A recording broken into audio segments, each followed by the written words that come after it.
सूर्य उपासना का महापर्व छठ की शुरुआत कैसे हुई और इसके पीछे कौन सी लोक मान्यताएं छिपी हैं? क्या यह वास्तव में हमें परमात्मा के निकट ले जाती है या महज एक परंपरा का निर्वाह है? दर्शकों, छठ एक ऐसा पर्व जिसमें छठी मैया और सूर्य भगवान की पूजा होती है, जो कार्तिक मास की शुक्ल चतुर्थी से सप्तमी तक मनाया जाता है।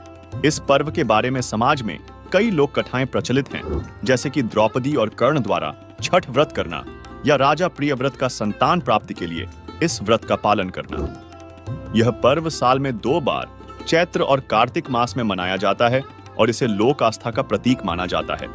लेकिन क्या ये कहानियां सच में शास्त्रों पर आधारित हैं या केवल जनश्रुतियां में, जिन पर सदियों से लोग विश्वास करते आ रहे हैं? तो आपको बता दें कि हमारे पवित्र सदग्रंथों में ऐसे किसी भी पर्व का वर्णन नहीं है, और फिर भी ऐसे मनमाने पर्व लोग मनाते हैं। जिसके विषय में हमारे पवित्र सदग्रंथों में क्या कहा गया है, देखिए। और गीता अध्याय नंबर 16 के श्लोक नंबर 23 में कहा कि शास्त्र विधि को त्याग कर जो मनमाना आचरण करते हैं, देखिएगा गीता अध्याय नंबर 16 के श्लोक नंबर 23 में दिखाते हैं आपको।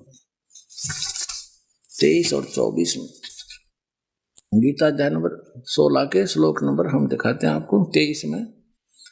जो पुरुष शास्त्र विधि को त्याग कर अपनी इच्छा से मनमाना आचरण करता है, वह न सिद्धि को प्राप्त होता है, न परम गति को, और न सुख को ही। अब 24 में बताया कि इससे तेरे लिए, छोड़ में जाएगा 24वां श्लोक, इससे तेरे लिए कर्तव्य की व्यवस्था में कौन से कर्म करने चाहिए भक्ति के, कौन से ना करने चाहिए, शास्त्र ही प्रमाण है। ऐसा जानकर तो शास्त्र विधि से नियत कर्म करने योग्य है, यानी शास्त्रों में जो वर्णन है वही साधना कर, अन्य करेगा तो कोई लाभ नहीं होगा, यूजलेस।